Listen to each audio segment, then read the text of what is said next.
8:30 to 6 today. Is that what we're on? A long time. Long time. We're talking free agency, baby. It'll be a warm-up for day 3 of the draft. Don't look for the light at the end of the tunnel. There Just is get no on the light. train and ride. That's exactly right. Chris Canny in with us. Golic and Wingo presented by Dollar Shave Club. Upgrade your shaving with a fresh blade whenever you want for a fraction of the price. Join dollarshaveclub.com today. And that is the perfect read to continue the conversation we were having about Kirk Cousins versus Case Keenum. And would you rather have Case at, what, $18 million? Yeah. And save $12 million more for the rest of your team? Or go all in at Kirk Cousins knowing there's only one option? One option.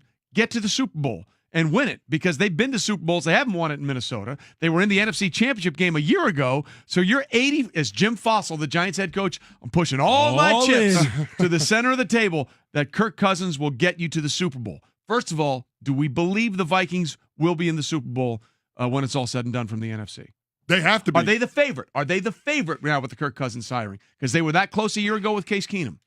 Well, in order to beat the champs, you got to beat the champs. So I have to say that Philadelphia is still the favorite, but Minnesota's right there. When you look at that defense that they still have intact, I think you have to feel good about where they're at, being able to get Dalvin Cook back to go along with that receiving duo with Thielen and Diggs and Rudolph in the middle of the field. Like, you have to feel good about the offense. The offensive line is strong. They improved that last offseason. So I like the fact that they're having this sense of urgency and trying to go for it right now, recognizing that their window is not going to stay open much longer, because you got a lot of contracts that you're going to have to address after this season on the defensive side of the ball. Again, it's $84 million guaranteed. Yeah, There's you're no right. getting away from it. And I'll tell you what, though. Look, the Vikings have some issues on the defensive side of the ball, too, and I'm not just talking about the contracts. Remember the NFC Championship game. Let's just go back to that game. What happened in that game? The corners couldn't hold up. Correct. Xavier Rhodes. Look, I love Xavier Rhodes, and all the Minnesota Viking fans who are sitting there going, you don't know what you're talking about. We're number one defense in the NFL. Look, I love Xavier Rhodes. I love Mike Zimmer. I love this defense. Talked about them all year long. But the Eagles exploited their corners. They exploited their number 3 corner and their number 2 corner, and they better address it. They better address it. Because right now, I'll tell you this, all things being equal when you're talking about the NFC, let's just assume Carson Wentz is ready to go at the beginning of the year. That's still a big assumption, okay, by the way. But I'm hearing, assumption. I'm hearing it's let's just say he's not then. And Nick Foles is playing. Yeah. All right. Nick Foles, given in that system how he was playing at the end of last year, and since everyone likes to say, well, we carry momentum from one year into the next, even though that's not true, let's assume Nick can play like he did in the playoffs at the beginning of next year until Carson Wentz comes back. Are you going to give the edge at quarterback to the Vikings or the Eagles?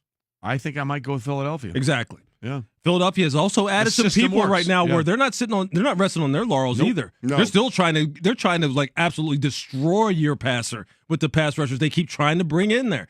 All right. They have some people in the secondary who played above and beyond what I thought they could play. They have on the offensive side of football one of the best offensive lines in football. They have one of the best combination of running backs in football. As long as Alshon Jeffrey can continue to play at the high level that he played at, Nelson Aguilar can repeat the performance in 2018 that he had in 2017. Doug Peterson all of a sudden isn't going to rest on his laurels either. No. You tell me Kirk Cousins is not making the difference between those two teams as far as I'm concerned. For $84 million in guaranteed money. Okay, so then the question is the Case Keenum argument, which we haven't gotten into too much in Denver. You mentioned you love what they're going to do with Case, right? Sure. The waggles, the boots, which is what they've been trying to do really since Gary Kubiak got there. They tried it with Peyton, for crying out loud. And Gary Kubiak knows a whole lot about Case Keenum from their crossover down in Houston. And I know that Gary's not there, but my point is that's the offense that is still sort of being run there with the Denver Broncos.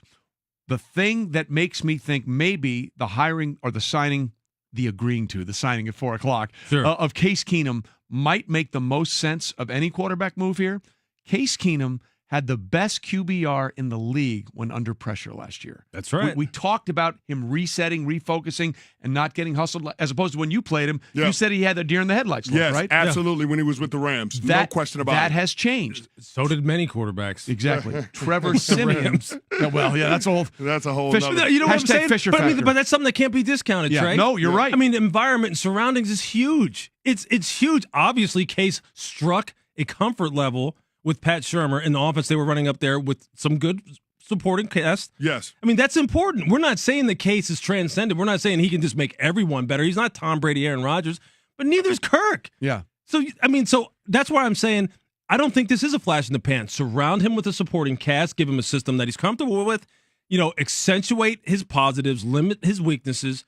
And I think you've got a heck of a value for what they sign him for, or quote agreed to. Right. For. Here's what I'll say about Case Keenum. I think you have to play a very specific brand of ball in order to have success with Case. You have to play with a lead. You have to have a defense that's able to have ball control and get after it. I don't know that Case can throw you back into football games. Okay. I don't think I see that. Whereas with Kirk Cousins, I think he has a better chance of being able to play from the pocket, even if you're down, to be able to make some throws. Until you get inside the 20. Yeah. Until you get inside the 20. I understand. Let me give it to you. Listen, as soon as you start knocking on his, not on his head, as soon as you start pressuring him, you want to stay away from the headshots. Yeah. All of a sudden, he'll throw it to your team. Yeah, he'll throw it to your Case team. Keenum will too. We saw that in the divisional round. But he's going to throw it for $18 million. The other guy's going to throw it for $30 million. Third and 28 10 million, whatever in it the is. divisional round. He threw him back into the game with that hit to Stephon Diggs. I'm just saying. Now, I get it. Marcus Williams whiffed on the tackle. He threw him back into that game. And by the way, why it will help in Denver, Keenum had the best QBR in the league while under pressure. Trevor Siemian ranked last in that category. And they were last in the and they were one of the worst teams in the red zone in Denver last year. All right, we got a lot more. It's Baker.